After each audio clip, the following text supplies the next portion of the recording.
Shane Dawson actually answered the hard questions when he was pressed by Steve-O about his past and his cancellation when he appeared on the Wild Ride podcast. Shane goes into behind-the-scenes detail about his experience leading up to, during, and following his major 2020 cancellation that he says left him in a really bad place. He talks about his conversations from therapy, he talks about shame and regret, he addresses his old content and his past jokes, and he talks about his position on cancel culture.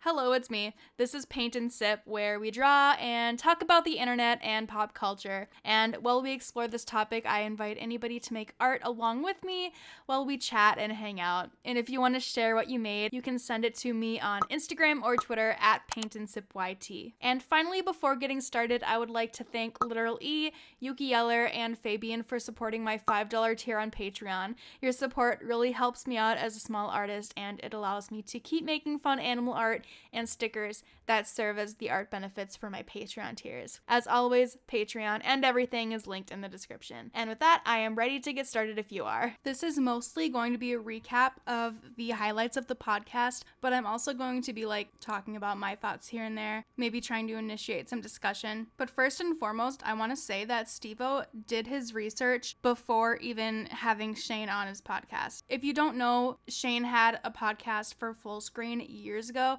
and Steve-O was on Shane Dawson's podcast, and now the roles are reversed, and Shane Dawson was on Steve-O's podcast. Steve-O introduces the podcast by talking about how he knows Shane Dawson is such a controversial figure and that he was kind of wondering how the public outlook might be for having him on. We watched a video about all of the mistakes he's made, and a lot of it was news to us.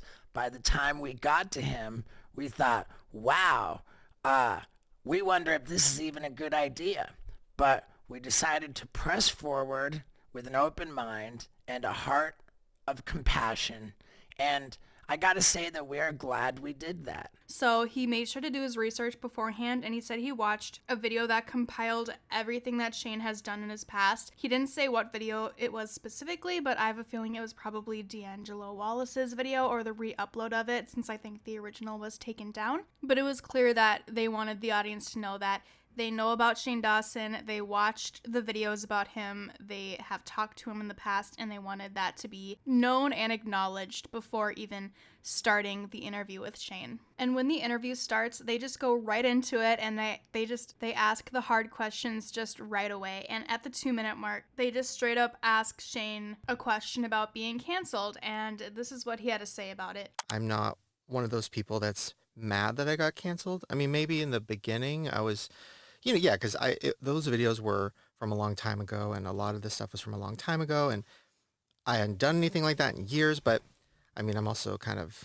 glad it all happened because it made me face a lot of things and realize, a lot of things. Right. Steve-O goes on to say that he has a niece who is a huge fan of Shane, and he asked her, is she still a fan or not after everything? And she said that she actually got in trouble with the popular media for still being a fan. Then they start the conversation about his mainstream fans versus his old original fans and who left and who stayed. Shane said that his audience really changed in 2019 when he became more mainstream, and the cancellation made him lose his mainstream fans, but his effed up fans, as he called them, from the beginning stayed, and those are still his fans today. Then Steve-O and his co-host Scott asks Shane, why would you want to do makeup if you don't do makeup and if you don't wear makeup?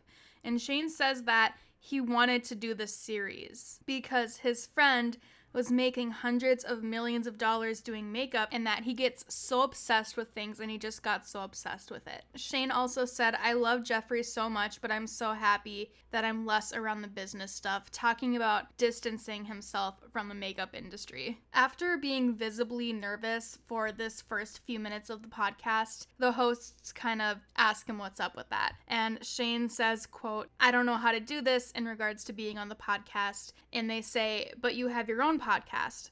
Shane says, I used to interview people. I have a podcast now with my family where I lead the conversation. And the co-host, Scott, says, so you deflect the conversation away from all your shit. And then they ask him, haven't you talked about all of this stuff before though? Shane says that he hasn't really talked about it because he doesn't want to be perceived as being manipulative or trying to appear to be the victim or change the narrative. Scott says that there's something authentic about Shane being so nervous. He says there's shame about it when you talk about it. There's certainly trauma around it when you breathe out like that. And that was in regards to, whenever they would ask Shane a question, and before answering, he would kind of look up and he'd go, before saying anything. Eventually, Shane says that 2 years ago, he thought he was done for good and never making content or making anything ever again. And he was so ashamed of everything and ashamed of his old content. But in 2021, after moving to Colorado and not being online and not reading comments or anything, he then decided that he wanted to create content again. He said it took him a long time to get to a place where he realized he didn't physically hurt anyone, he never raped anyone, he didn't do anything where he should be in hiding. He said that he doesn't go on podcasts because he fears the reaction is going to be so negative for the hosts or anyone who associates with him. He feels like he's cancer, so he secludes himself. Steve-O says a lot of people take the position that cancel culture went too far. Shane says that despite that, he has gotten past it and talks about going to therapy after COVID, before he was actually canceled. He said he would check in every day on the internet that he wasn't trending, and when he was trending for old jokes or old content that would resurface, he'd go through major anxiety and have this fight or flight response, and that eventually that led to the actual cancellation. He says it was the worst cancellation he had ever seen, and it was intense, and it actually effed up his friends and family. He said that luckily he was already in therapy when it happened, and that his therapist really helped guide him through it, and now it's been 2.5 years and he's good now. They ask him about how his videos were getting so many views before all of this happened, and Shane said that he never enjoyed getting the 40, 50, 60 million views a video because it was always what's next. And it got so bad that it impacted his relationship and his eating habits. And he said that he was in the worst headspace he's ever been in. And he would always film things and not post it because he didn't think they would be good enough and they wouldn't get those numbers. And he said that the cancellation actually helped sort his stuff out and get out of that headspace. Shane talks about back when he used to upload 5 videos a week, he was on autopilot because of the pressure of needing to always post something and keep up with what the audience wanted. He says that even though he posted so many videos and had this intense schedule and got so many views, he doesn't have as much money as people think he does. He talks about the makeup palette being released, and he said when people see that the makeup sold $20 million worth of product or whatever, he says he didn't make anywhere near that. He says he doesn't make a ton of AdSense because his videos were so offensive and so vulgar, and he said he doesn't have enough to retire, and he says he wants to make a movie, but he might have to fund it himself, which would pretty much clean out his savings account. And he said he was thinking about actually doing that and going through with that, but then he got canceled, so it never happened, which he says was a good thing since, of course, he didn't spend all his money making a movie. That leads to the conversation about celebrities who went broke and tried kind of milking their past status to try to make ends meet, talking about the end of their careers, retirement, monetary goals, etc. Eventually, Shane says that in real life, he's not gross and he's not shocking and he's not making gross jokes. He's really actually quiet and shy, but he always loved playing characters and loves getting a reaction. He loves when people are screaming and laughing and saying what the fuck to his content. He was then asked, why shock value? He said he just loves it and people really like it, and he was able to go to YouTube things and make the YouTube friends. But at the time, there were people who were calling him out, and he would excuse it, saying that he wasn't trying to be offensive and people think it's funny, so it's fine. He said he never wanted to be the person making horrible content, but he used that type of stuff to spread a message about something he was dealing with, like being ill or having an ED or and wrap that message into a video, and said, now looking back, it doesn't make sense to do all that horrible stuff to try to spread a meaningful message, and he doesn't know why he did it. He was then asked about his next goals in life, and there he talks about starting a family, and he says that an embryo is actually being implanted in the surrogate in just a few weeks. He was about to say something dark, but then he stopped himself and says he's envisioning his future kids seeing this, and he goes on to say that if he would have known that he was going to have kids one day, kids who have the internet, he wouldn't have done any of it from the past. But he also says he does not regret anything because everything happens for a reason. He said that now they have 12 embryos, 6 of Shane's, 6 of Ryland's, 6 boys and 6 girls, and that eventually they think they want to have a total of 3 kids. He also goes on to say that the whole process is a bit depressing,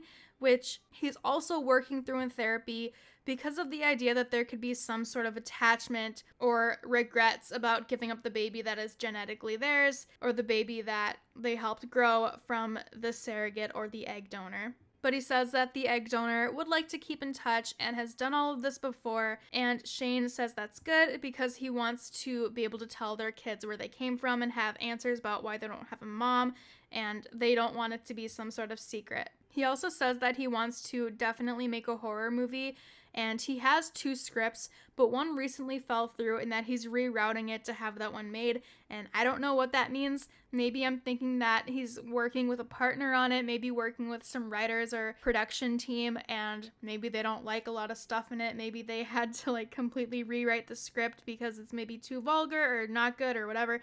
That's just kind of my input, my hypothesis about why a script maybe fell through. But what do you guys think? Near the end of the interview, Steve-O says that he feels a lot of compassion for Shane, and he feels the trauma from everything that happened, and that he has empathy for Shane and feels his pain and wants everything to be okay for him. They go on to say that the fact of Shane being so nervous and ashamed of everything, and the fact that there are visible body language indicators of Shane being so uncomfortable shows that he's being vulnerable. They talk about how valuable regret is, even though, this is my input, even though Shane talks about how he has no regrets a lot, but I think maybe that has more to do with his faith, because he talks about believing in everything happens for a reason, so you can't really regret anything. But anyway, Steve-O says that you should want to constructively regret things, but shame is not constructive, and he says to separate the action from the person. They go on to talk about addiction to shame and how some people want to identify with their shame, which can lead to people who genuinely believe they are bad people to keep doing shameful acts because they think that they deserve the shame. So, between us, do we think that Shane is addicted to shame, or is he actually moving away from all of it? I personally think that he literally hates the shame, and he really just wants to step away from it, and he hates feeling shame. So I am leaning towards the moving away from it part. After that conversation, Shane says that he's comfortable now and that he's grateful that he's comfortable, and he's happy to talk about stuff because he's moved past it and his mental health is good now. But then he also says whenever he talks about it, he kind of falls right back into that feeling of my life is over, which shows he might not actually be past it. Scott says that the more that he talks about it, the more he will realize that talking about it is not bad. Not as bad as he thinks when talking about it in a safe environment versus subjecting yourself to mass criticism on platforms of millions of people. And Steve-O says that there's no judgment here. Shane says it's really hard to talk about cancel culture, and he's not delusional, he gets it, and that he's sorry, but it was a lot, and he thinks that nobody should be put through that, and if he didn't have Ryland, that he would be dead today. He wants to talk about it more and do something for people, because cancel culture is not just YouTube, it's everywhere, and people lose their jobs, and he thinks that talking about it more could help people, but he is still afraid of people perceiving him as having ill intentions or being manipulative. At the beginning, when Shane first started coming back to YouTube, he said that he was making way too many jokes about suicide, and he watched a video of somebody reacting to his first video back. Who do we think this is? Maybe Nick DeRamio. What do you guys think? And Shane said that he felt really, really embarrassed and stupid when the person reacted poorly to the jokes, and it took him back to high school when he wanted to be the first to make jokes about himself. Scott then says that he had probably been embarrassed multiple times that day already, and to don't beat yourself up about it because nobody cares. But I personally don't think that Scott realizes that people are and do care about every single little thing that Shane does or says, or every single little movement and body language that Shane makes. Every word, every piece of body language, everything is analyzed for people like Shane Dawson and Gabby Hanna and these YouTubers that have been canceled and ridiculed on the internet. Channels literally make long form content, like hours long analytical reaction content to every single thing that Shane posts on the internet. So when Scott says, oh, nobody cares, nobody notices when you're being embarrassing, I think that for some people, that's not the case.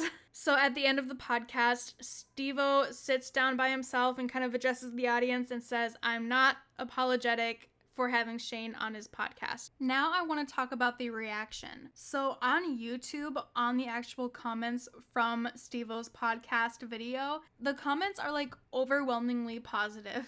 This person says, everyone on this podcast has one hell of a past. I'm so happy that you had Shane on and gave him the advice that you did. This person says, been watching Shane for a minute. I understand his trauma and hope he continues getting help and wins this battle. Health is important. Somebody else said, highly unexpected to see him pop up as a guest. Solid pod though. People just need to be viewed as human at the end of the day. It's easy to attack and vilify people like YouTubers and celebrities because they're not real to people. This was a good example of how to humanize someone, and it's a testament to how much Steve-O's interviewing ability has come so far. Meanwhile, if I go to Reddit, there is a discussion thread about the podcast, and just right off the bat, the first 3 comments are just about his looks, which we'll just scroll till we find some constructive criticism. Somebody says, this is the closest Shane has ever come to fully talking about things, because Steve-O does ask very direct questions, albeit couched in a compassionate way,